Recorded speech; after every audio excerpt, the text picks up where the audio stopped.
الصلاة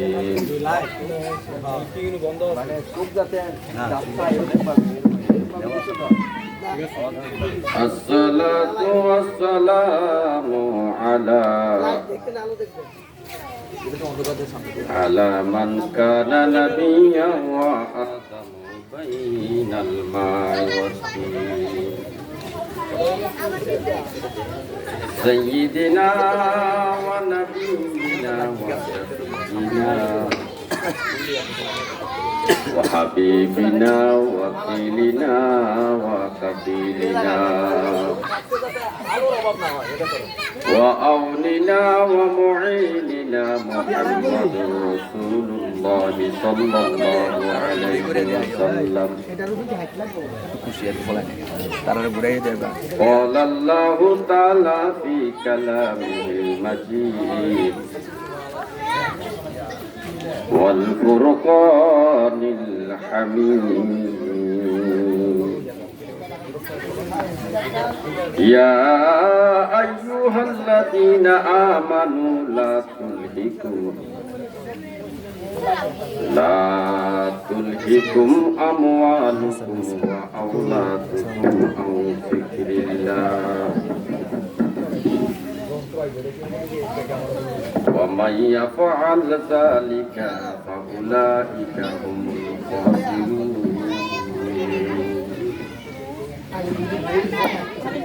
صدق الله مولانا العظيم وصدق رسوله النبي الكريم الآمين. قال النبي صلى الله عليه وسلم من ولد له ولد فليحسن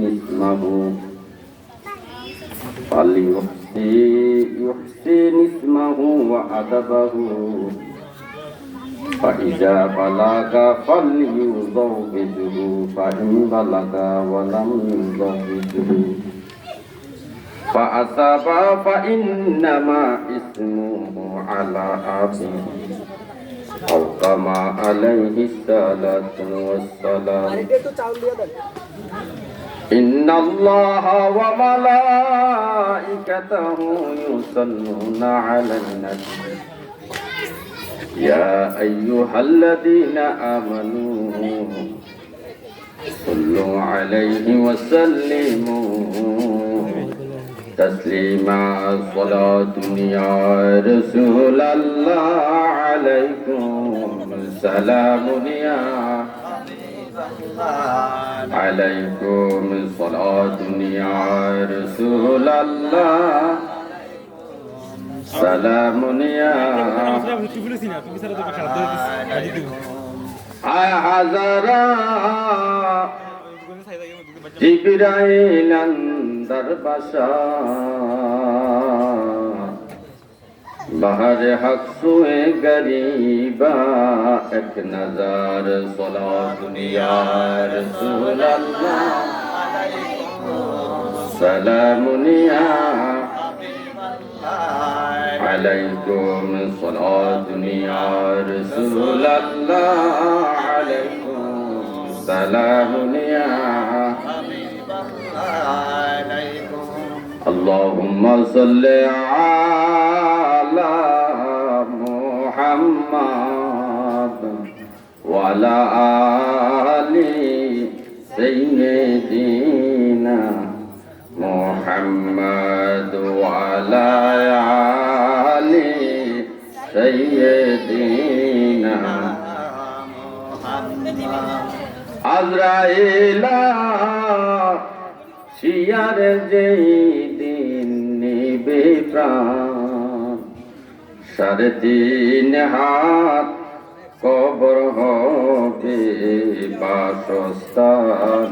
আল্লাহুম্মা সাল্লি আলা মুহাম্মাদ ওয়া আলা আলি সাইয়্যিদিনা মুহাম্মাদ ওয়া আলা আলি সাইয়্যিদিনা মুহাম্মাদ। লা ইলাহা ইল্লাল্লাহ লা ইলাহা ইল্লাল্লাহ লা ইলাহা ইল্লাল্লাহ লা ইলাহা ইল্লাল্লাহ লা ইলাহা ইল্লাল্লাহ লা ইলাহা ইল্লাল্লাহ মুহাম্মাদুর রাসূলুল্লাহ সাল্লাল্লাহু আলাইহি ওয়াসাল্লাম। আলহামদুলিল্লাহ, মহান আল্লাহ পাকের দরবারে অপরন্ত শুকরিয়া জানাই যে রাব্বি করিম আমাদেরকে মহাব্বত করে, ভালোবাসে, মায়া করে, দয়া করে সাইকোট কাজীবাড়ি ফরকানিয়া মাদ্রাসার উদ্যোগে এই কাজীবাড়িতে মাহফিল, এই সুন্নি মহাসম্মেলনের সম্মানিত প্রধান অতিথি আব্দে রাসূল আল্লামা মুফতি নাজরুল আমিন রিজভী হানাফি কাদরি মাদ্রাসা আলী হুজুর কিবলা, যিনি আমার মাথার তাজ, আমার নয়নের মণি, আমার একমাত্র প্রেরণা। আল্লাহ তাআলা হুজুর কিবলাকে হায়াতের মধ্যে বরকত দান করে বলেন আমিন। বিশেষ অতিথি হযরত মাওলানা মুফতি আবুল বাশার হক্কানী সাহেব বিবারিয়া সহ আমার খুব আপন মানুষ, শ্রদ্ধাভাজন ব্যক্তি মুফতি কাজী সিদ্দিকুর রহমান সাহেব, মহাসচিব তালিমুস সুন্নাহ ফাউন্ডেশনের, এবং আমার পাশে বসে আছেন আমার ভাই হযরত মাওলানা শাহ আলম সাহেব,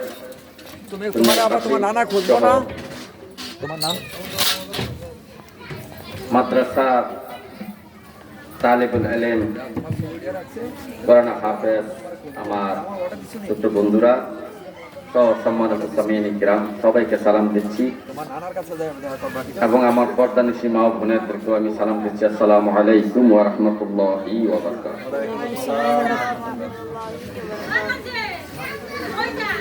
প্রত্যেকটা বিষয়ে অনেক আলোচনা থাকে, কিন্তু সময়ের অভাবে বিস্তারিত আলোচনা করা যায় না। তো যতটুকু সময় আল্লাহ তাআলা আমাদের জন্য বরাদ্দ রেখেছেন, ততটুকু সময়ের মধ্যে যেন পুরো বিষয়টার সংক্ষিপ্ত একটা ধারণা আমরা দিতে পারি। আল্লাহ তাআলা যেন তৌফিক দান করেন, আমিন। সম্মানিত সামিনী কিরাম, আশিকান মুস্তাফা, আমরা প্রত্যেকেই মা বাবার হক, স্বামী স্ত্রীর হক, প্রতিবেশীর হক, সন্তানের হক, আত্মীয় স্বজনের হক, এই সমস্ত বিষয়ে আমরা শুনি কিন্তু জানি না। এগুলো শুনছি হকগুলা, কিন্তু এই বিষয়ে আমরা বেশি কিছু জানি না। একটা মানুষ বিয়ে শাদী করে সন্তানাদি হয়, সন্তানরা তাকে আব্বা আম্মা বলে সম্বোধন করে পরিচয় দেয়। এই হিসাবে প্রত্যেকটা মা বাপ সন্তানের কাছ থেকে হক পাওনার অধিকারী, যেটা আল্লাহ নির্ধারণ করেছেন, ওয়াবিল ওয়ালিদাইনি ইহসানা। কিন্তু এই মা বাবার হকের আগে আরেকটা হক আল্লাহ এবং আল্লাহ রাসূল আমাদের জন্য নির্ধারণ করে দিয়েছেন। সেটা হইল কার হক? সন্তানের হক। এই জন্য কিতাবে বলা হয়েছে আগে সন্তানের হক, তারপরে মা বাবার হক। আগে সন্তানের হক, তারপরে কার হক? মা বাবার হক। মা বাবা যদি সন্তানের হক আদায় করে, সন্তান অবশ্যই অবশ্যই অবশ্যই মা বাবার হক আদায় করবে।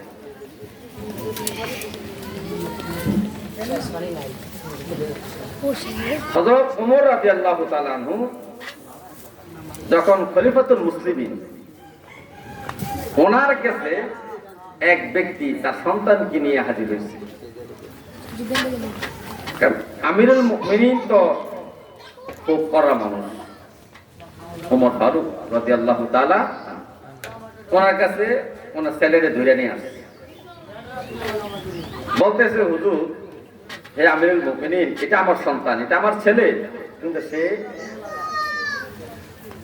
আমার প্রতি খারাপ আচরণ করে, আমার প্রতি সেবা যত্ন করে না, আমার খোঁজ খবর রাখে না, আমার কথাবার্তা সে শোনে না, আপনি তার বিচার করুন।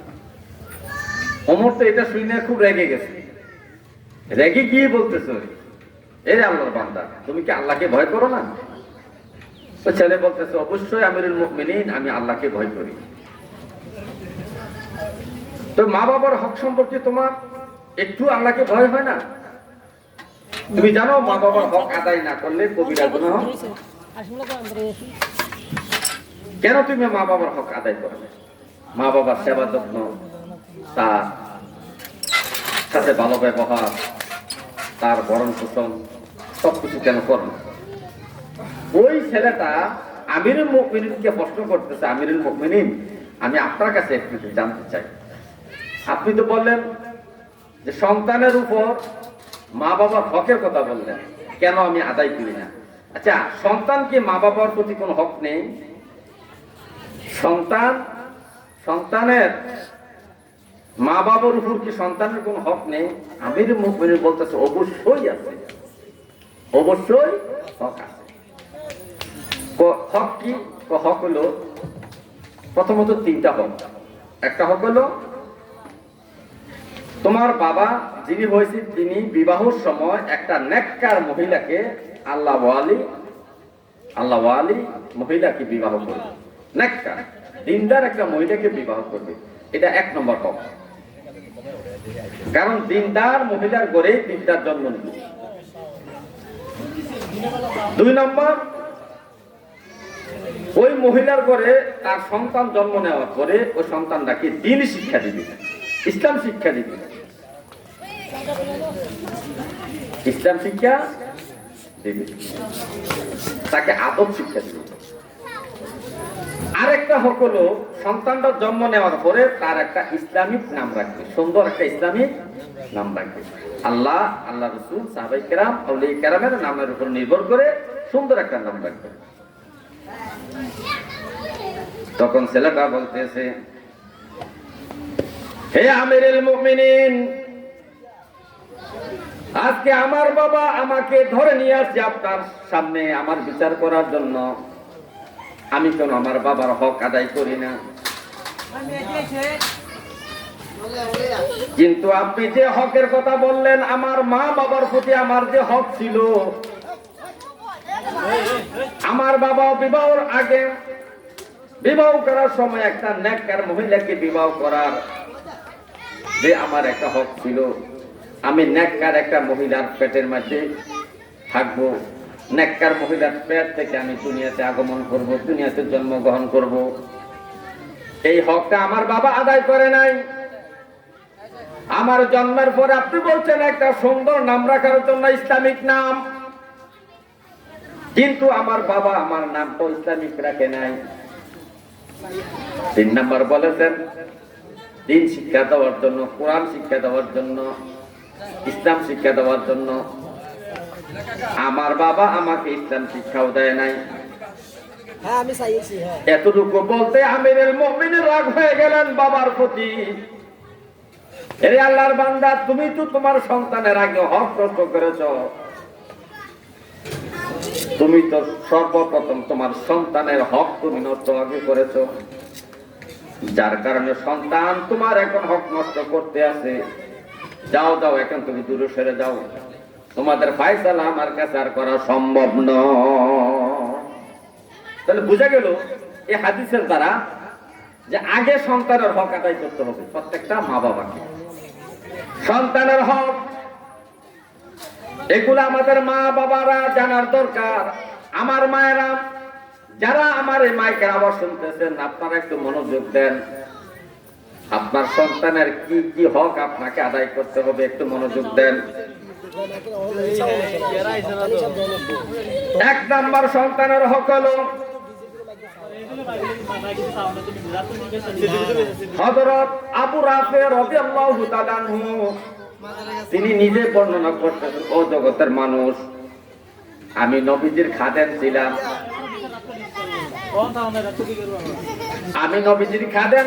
আমি নবীর বাড়িতে প্রায় সময় থাকতাম। যখন নবীজির কলিজার টুকরা হযরত ফাতেমা রাদিয়াল্লাহু তাআলা পরে ইমাম হাসান যখন জন্মগ্রহণ করলেন,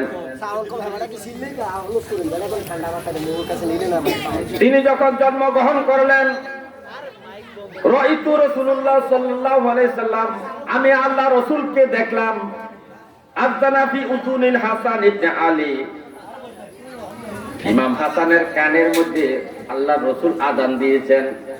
আল্লাহ রাসূল আযান দিয়েছেন। তাহলে সন্তানের হক হলো, সর্বপ্রথম হক হলো জন্মের পরে তার কানে আযান দেওয়া, ডান কানে আযান, বাম কানে ইকামত দেওয়া। ছেলে হোক মেয়ে হোক উভয় জনের আযান দিতে হবে।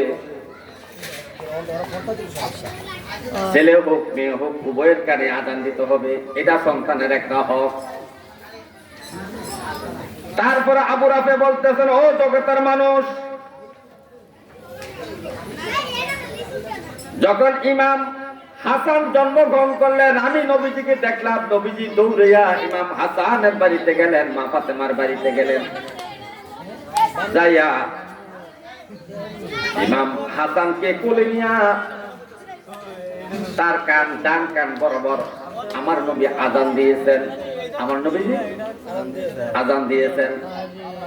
শুধু তাই না, ইমাম মালিক রাহমাতুল্লাহ আলাইহি বলতেছে, ও জগতের মানুষ, নবীজির কলিজার টুকরা হযরত জয়নব, উম্মে কুলসুম, ইমাম হাসান, ইমাম হুসাইন সহ নবীজির ঘরের মধ্যে যতগুলা শিশু সন্তান জন্ম নিয়েছে, সন্তান আদি থেকে নাতি পর্যন্ত, প্রত্যেকের কানের মধ্যে আমার নবী আযান দিয়েছে। আযান দিয়েছে। তাহলে সন্তানের 1 নম্বর হক হলো সন্তানের কানে আযান দেওয়া। তারপরে সন্তানের 2 নম্বর হক হলো, যখন সন্তান মায়ের পেট থেকে জমিনে আসে, জন্ম যখন সন্তানটা গ্রহণ করে, তখন তার উপর 1 নম্বর হক হলো কানে আযান দেওয়া। 2 নম্বর হক হলো আল গোলাম মুরতাহানুম বি আকিকা। নবীজি বলছে, হে আমার উম্মত, তোমাদের শিশু সন্তানগুলো আকিকার সাথে বন্ধক। যেমন আমরা দুনিয়াতে জমি বন্ধক রাখি, স্বর্ণ অলংকার বন্ধক রাখি, এই জমি বন্ধকি জমি দিয়ে আমি ইচ্ছা মাফিক কোনো ফসল ফলাইতে পারি না, কারণ জমিটা 1 বছরের জন্য একজনের কাছে আমি বন্ধক দিয়েছি 10,000, 20,000, 50,000। যার কারণে আমি 1 বছর এই জমির মধ্যে যাইতে পারবো না, এই জমি থেকে আমি ইচ্ছা মাফিক কোনো ফায়দা অর্জন করতে পারবো না, এটা হলো বন্ধক। নবীজি বলে, এই শিশু সন্তানেরা, প্রত্যেকটা শিশু সন্তান, ছেলে হোক আর মেয়ে হোক, প্রত্যেকটা শিশু সন্তান আকিকার সাথে বন্ধক। কার সাথে? আকিকার সাথে বন্ধক। নবীজি বলতেছেন, এই বন্ধকি সম্পদ দ্বারা যেমন উপকার অর্জন করা যায় না, তদ্রূপ আকিকার সাথে বন্ধক থাকার কারণে এই সন্তান দ্বারা তুমি ইচ্ছা মাফিক উপকার পাইবা না। সন্তান তোমার কথা শুনবে না, সন্তান তোমার কথা মতো চলবে না, সন্তান তোমার কথা শুনবে না, তোমারকে মান্য করবে না, তোমার আদেশকে সে পালন করবে না, নিষেধ সে পালন করবে না। তার কারণ হলো সন্তানরা আকিকার সাথে বন্ধকি আছে। এই জন্য বলছে, এই যে সন্তান আকিকার সাথে বন্ধক আছে, বন্ধকি ছুটানোর জন্য তুজবাহু আনহু ইয়াউমাস সাবঈ, এই আমার উম্মত, এই সন্তানটা জন্মের 7ম দিনে, জন্মের 7 দিনের মধ্যে তার বন্ধুকে ছুটানোর জন্য তোমরা কি করো? পশু জবাই করো। কি করো? পশু জবাই করো। পশু জবাই করো। তো কি পশু জবাই করব? নবীজি এবং সাহাবায়ে কেরাম আকিকা দেওয়ার জন্য তারা ছাগল জবাই করতেন। আনিল গোলামি শাতানি ওয়া আনিল জারিয়াতি শাতুন। নবীজি বলেন ছেলের জন্য 2টা ছাগল, মেয়ের জন্য 1টা ছাগল। ছাগল দ্বারা আকিকা দেওয়ার সুন্নাত। নবীজি বলছে ছেলের জন্য 2টা ছাগল, মেয়ের জন্য 1টা ছাগল। যারা তোমরা আকিকা দিবা, এই ছেলের জন্য 2টা ছাগল, মেয়ের জন্য 1টা ছাগল জবাই করে তোমরা আকিকার সাথে বন্ধুকে ছোটাইবা। সন্তানের বন্ধুকিটা তোমরা ছোটাইয়া নিবা। তাহলে এখানে 2 নম্বর হলো সন্তানের আকিকা পালন করা 7 দিনের মাথায়। ওই উসাম্মা এবং 7 দিনের মাথায় ওই সন্তানের একটা সুন্দর ইসলামী নাম রাখবে। এটা সন্তানের হক। এটা কি সন্তানের হক? ইসলামী নাম রাখতে হবে, মন গড়ার নাম রাখলে হবে না। কোরআনের আরবি শব্দই হলে হবে না। কোরআনে তো ফেরাউনের নামও আছে, হামানের নামও কোরআনে আছে। সুতরাং আরবি শব্দ হলে হবে না, আরবি শব্দটার একটা ইসলামিক সুন্দর একটা অর্থ থাকতে হবে। এই জন্য আমাদের উচিত রব্বে কারিমের যতগুলো নাম আছে, যতগুলো সিফাতি নাম আছে, আমার নবীর যত নাম আছে, সাহাবায়ে কেরামের যত নাম আছে, আউলিয়া কেরামের যত নাম আছে, ওই নাম সমূহ থেকে মহিলা এবং পুরুষদের নাম বাছাই করে আমাদের সন্তানদের ইসলামী নাম রাখা উচিত। দলের সন্তানের আরেকটা হক হলো তার সুন্দর একটা নাম রাখা, ইসলামী নাম রাখা। 4 নম্বর হক হলো ইহুলাদু রাসূলু। 7 দিনের মাথায় তার মাথা মুন্ডাবে, মাথা কামাবে, মাথার চুলগুলা পালাবে। 7 দিনের মাথা। কয় দিনের মাথা? 7 দিনের মাথা। এই 7 দিনের মাথায় যখন ছোট একটা মাসুম বাচ্চার মাথার মধ্যে সামান্যটুকু চুল থাকে, বেশি চুল থাকে না, নবীজি আম্মা জান ফাতেমাকে বলতে, হে ফাতেমা, হাসানের মাথা কামাও, এই মাথার চুলগুলাকে এক জায়গায় রাখো, আর এক জায়গায় রূপা রাখো। চুল এবং রূপা মাপ দাও। চুল এবং রূপার মাপ যখন সমান সমান হয়ে যাবে, এই চুলগুলা পালাইয়া দিবা, রূপাগুলা আল্লাহর রাস্তে গরিব মানুষকে দান করে দাও। মানে মাথার চুলগুলা যে কামাইছে, মাথার চুলগুলা কামানো, এগুলা দিয়ে কি করতে হবে? রূপার সাথে সম পরিমাণ মাপ করে দান করে দিতে হবে। এটা সন্তানের হক। হে আমার ভাই, এই যে আমাদের সন্তানের হক গুলো আমরা সঠিকভাবে আদায় করছি কিনা চিন্তা করতে হবে। আমাদের সন্তানের এই হক গুলো আমরা আদায় করছি না একটু চিন্তা করেন। সন্তান জন্মের পরে আমরা কানে আজান দিছি কিনা? সন্তান জন্মের পরে 7 দিনের মাথায় আমরা আকিকা দিছি কিনা? সন্তান জন্মের পরে 7 দিনের মাথায় আমরা নাম রাখছি কিনা, ইসলামী নাম? 7 দিনের মাথায় মাথার চুল কামাইছি কিনা দেখেন। এই হক গুলা আদায় করছি কিনা দেখেন। যদি আমরা এই হক গুলা সঠিকভাবে আদায় করে থাকি, নিশ্চিত মনে আপনি থাকেন যে আপনার সন্তান আপনার হক একদিন আদায় করবে। হে আমার ভাইও,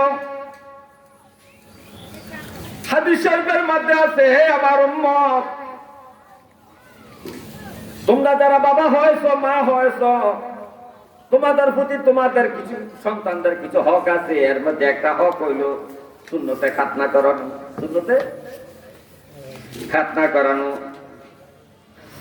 এই সুন্নতে খাতনা, ছেলে সন্তানের সুন্নতে খাতনা করানো, এটা মা বাবার প্রতি সন্তানের হক। এই সুন্নতে খাতনার হকটুকু আদায় করতে যাই আমরা অনেক শরীয়ত বিরোধী কার্যকলাপ শুরু করি। এই সুন্নতে খাতনা তো একটা ইবাদত। আমরা তো মনে করি শুধু নামাজি ইবাদত, রোজা ইবাদত, না মুসলমানের 24টা ঘন্টার কাজ কর্ম সবকিছু আবাদত, ব্যবসা বাণিজ্য আবাদত, রান্না বান্নাও আবাদত, বাজার হাট বাজার করা আবাদত, কৃষিকাজ করাও আবাদত। আপনার জিন্দেগীর যত কর্ম আছে সব কর্মগুলো আপনি আবাদতের মধ্যে শামিল করতে পারেন যদি নবী এবং আল্লাহর কথা মতো আপনি আমলগুলো করেন। আল্লাহর আইন অনুযায়ী, কোরআনের আইন অনুযায়ী, নবীর তরিকা মতো, নবীর সুন্নত মতো যদি আপনি আমলগুলো করেন, ব্যবসা বাণিজ্য করেন, আর চাকরি বাকরি করেন, কৃষি কাজে কাজ করেন, হাট বাজার করেন, যাই করেন না কেন, সমস্ত কর্মই আপনার ইবাদতের মধ্যে শামিল হয়ে যাবে। এই সুন্নতে খাতনাও কিন্তু একটা ইবাদত, বিবাহ শাদীও একটা ইবাদত। কিন্তু আমরা শরীয়ত বিরোধী কাজকর্ম করার কারণে ইবাদত থেকে, ইবাদতের সব থেকে আমরা বঞ্চিত হয়ে যাচ্ছি। তো সন্তানের একটা হক আল কিতাবু সুন্নাতুল রিজালি, পুরুষদেরকে খতনা করানো একটা সুন্নত, এটা আম্বিয়া কেরামের সুন্নত।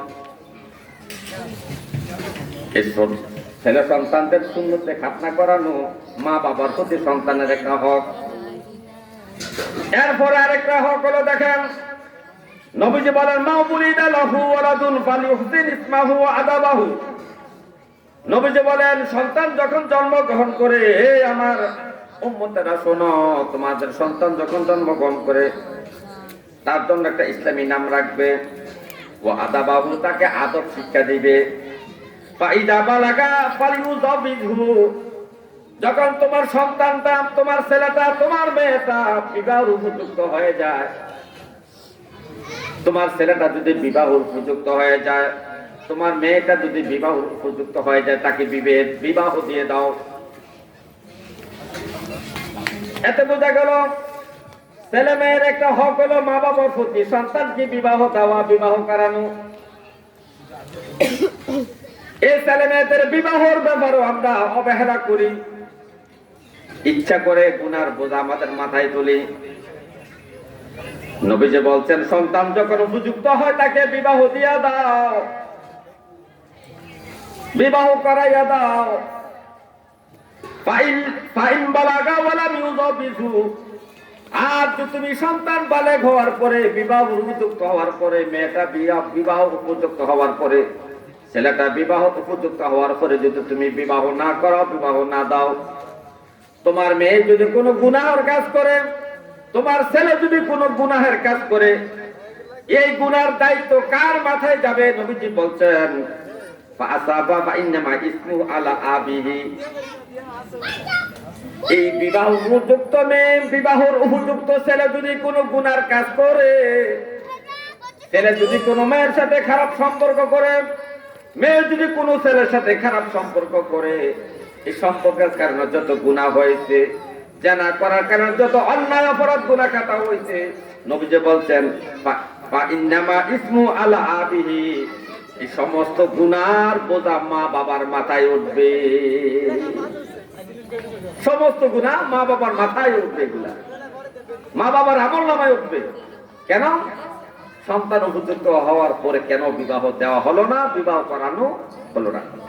তাহলে বোঝা গেল সন্তানের একটা হক হলো সন্তানকে বিবাহ করানো। উপযুক্ত হইলে এই হকটা আমরা অবশ্যই আদায় করতে হবে। আর এই হক গুলা যদি আদায় করি আমরা আমাদের সন্তানের প্রতি, সন্তানরাও একদিন আমাদের হক আদায় করবে।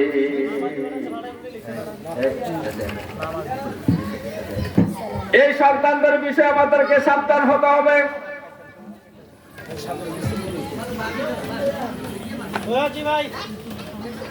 এই সন্তানদের বিষয়ে আমাদেরকে সাবধান হতে হবে।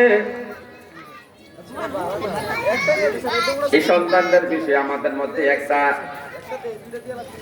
আমার 5টা ছেলে থাকলে একটা ছেলেকে আমি বেশি সম্পদ দেই, এরকম অবস্থা আমাদের মধ্যে চলতেছে। বলে আমার ছোট ছেলেটাকে বেশি মায়া লাগে, বেশি আদর করি, তার জন্য তাকে আমি একটু সম্পদ বেশি দিলাম। এই আচরণটা করা যাবে না। নোমান ইবনে বশির রাদিয়াল্লাহু তাআলা আনহু তিনি বলতেছেন, ও জগতের মানুষ, আমি নোমানকে আমার আব্বা বশির হাতে ধরে নবীজির কাছে হাজির হইলেন। নবীজির দরবারে যায় বলতেছি, ইয়া রাসূলুল্লাহ, এটা আমার ছোট ছেলে, এটা আমার সন্তান। আমার এই সন্তানটাকে আমি একটা গোলাম দান করছি, গোলাম দান করছি। নবীজি বললেন, বশির, তোমার যে অন্যান্য সন্তান আছে, অন্যান্য ছেলেরা আছে, তাদেরকে তুমি গোলাম দিছো কিনা? নোমান কি তুমি গোলাম দিলা? অন্যান্য সন্তানদেরকে তুমি গোলাম দিছো কিনা?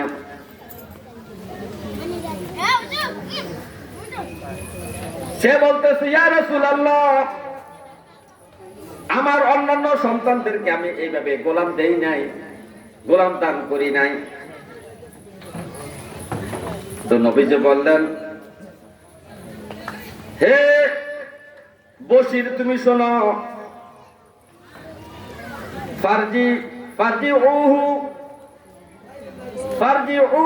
হে বশির, তুমি এই গোলামটাকে ফিরাইয়া নিয়ে আনো, নোমানের কাছ থেকে গোলামটাকে ফিরাইয়া নাও। কারণ তুমি যদি গোলাম দিতে হয়, তোমার প্রত্যেকটা সন্তানকে একটা করে গোলাম দেওয়া উচিত। তুমি প্রত্যেকটা সন্তানকে গোলাম না দিয়ে একটা সন্তানকে গোলাম তুমি দিলা, এই সন্তানের প্রতি যে তুমি বৈষম্য করলা, এই বৈষম্য করার কারণে তোমাকে এক সময় পস্তাতে হবে, এক সময় তোমাকে দোষারোপ করা হবে। এই জন্য তুমি তোমার একটা সন্তানকে বেশি দেওয়ার দরকার নাই, সবাইকে সমানভাবে তোমাকে দিতে হবে। এই জন্য নবীজি বলেছেন, সাওমু বাইনা আওলাদিকুম ফিল আতিয়া, সন্তানদের মধ্যে দেওয়ার বিষয়ে পূর্ণ সমতা বজায় রাখবে। ছেলে মেয়েদেরকে দেওয়ার বিষয়ে, সন্তানদেরকে দেওয়ার বিষয়ে পূর্ণ সমতা বজায় রাখবে। সম্পদ দেওয়ার ব্যাপার পূর্ণ সমতা বজায় রাখবে। শরীয়তে যতটুকু নির্দেশ আছে, ছেলে পাইব 2 ভাগ, মেয়ে পাইব 1 ভাগ। শরীয়তের যে বিধান আছে, বিধান মতো, এই বিধান মতো তুমি সন্তান, ছেলে সন্তান, মেয়ে সন্তানের মধ্যে সমতা বজায় করে রাখবে। নবীজি বলছেন, সাওবুহু বাইনা আওলাদিকুম ফিল আতিয়া, সন্তানদের মধ্যে পূর্ণ সমতা বজায় রাখবে। হে আমার ভাইও, কোন সন্তানকে কম, আরেকটা সন্তানকে বেশি দেওয়া যাবে না। এই বেশি দিতে গেলে এক সময় আমাদেরকে সন্তানের কাছে লাঞ্ছিত বঞ্চিত হতে হবে।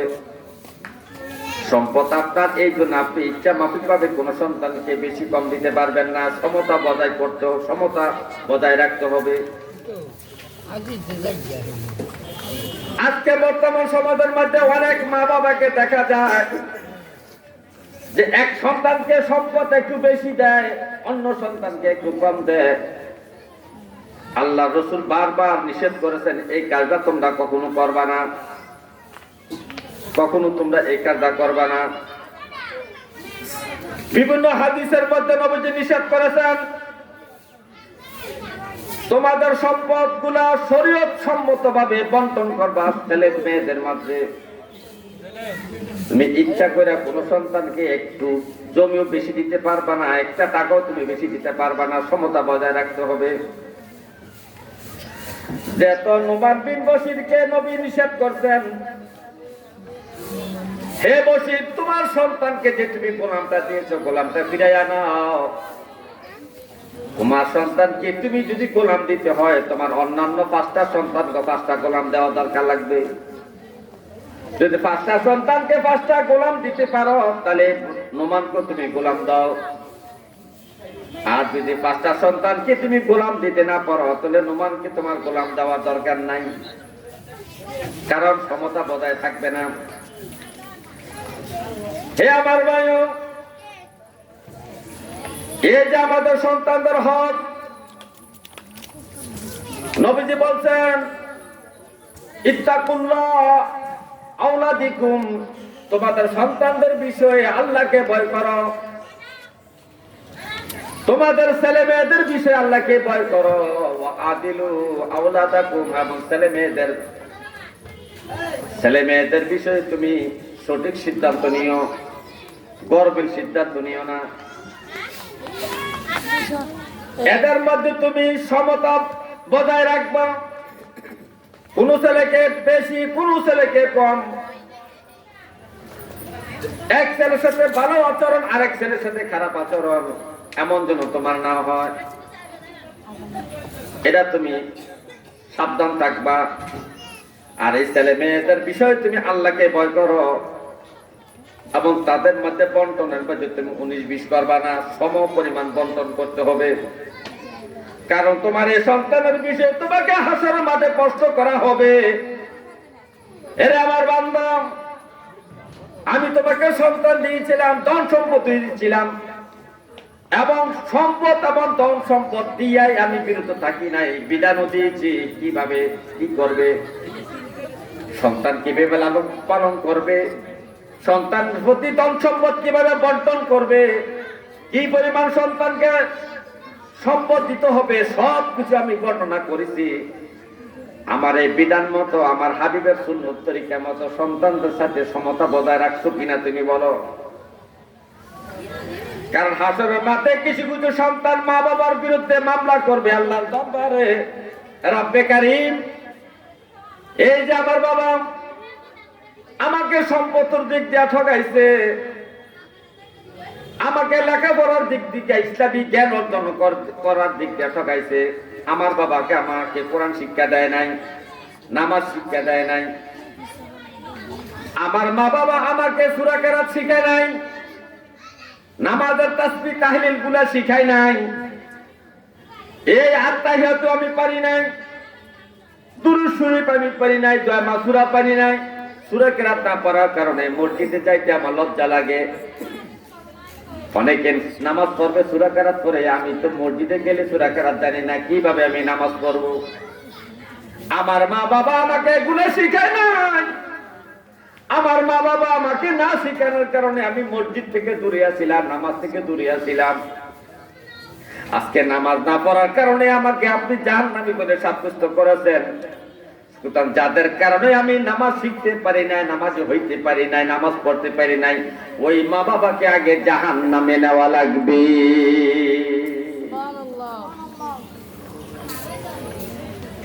সাধারণ বিষয় ভাই, আপনাকে সাবধান হতে হবে মা বাবা ছেলে সন্তানের বিষয়ে। আপনি কি চিন্তা করেছেন, সন্তান বিবাহের উপযুক্ত হওয়ার পরে যদি আপনি ছেলেটাকে বিবাহ না করান, আর এই ছেলেটা যদি প্যারপিরিতে করে, মোবাইলে সেটিং করে, ডেটিং করে, যাই কিছু করুক না কেন, এই যত গুনাহ হবে সমস্ত গুনাহ নবী বলতে মা বাবার আমল নামায় আসবে। আপনার মেয়েটা বিবাহ উপযুক্ত, আপনি বিবাহ দেন না, মেয়ে কিন্তু বিবাহ বসতে রাজি আছে, কিন্তু আপনি বিবাহ দেন না। এই যে মেয়েটা মোবাইলের মাধ্যমে বিভিন্ন মাধ্যমে সে গুনার কাজ করতেছে, এই গুনার দায় দায়িত্ব সব মা বাবার উপর কাঁধে পড়বে। এই জন্য আমাদেরকে সন্তানের বিষয়ে সাবধান থাকতে হবে ভাই, সন্তানদের বিষয়ে আমাদেরকে সাবধান থাকতে হবে। তাহলে আজকের আলোচনা থেকে আমরা জানতে পারলাম, সন্তান জন্মগ্রহণ করলে সন্তানের কানে আযান দিতে হবে, 7 দিনের মাথায় সুন্দর একটা নাম রাখতে হবে, আকিকা দিতে হবে, এবং উপযুক্ত হলে বিয়ে শাদী দিতে হবে, সুন্নত খাতনা করাতে হবে, কোরআন শিক্ষা দিতে হবে। এগুলা সন্তানের হক। এই হকগুলা আদায় করার জন্য আমাদের সবাইকে আল্লাহ তৌফিক দাও, বলেন আমিন।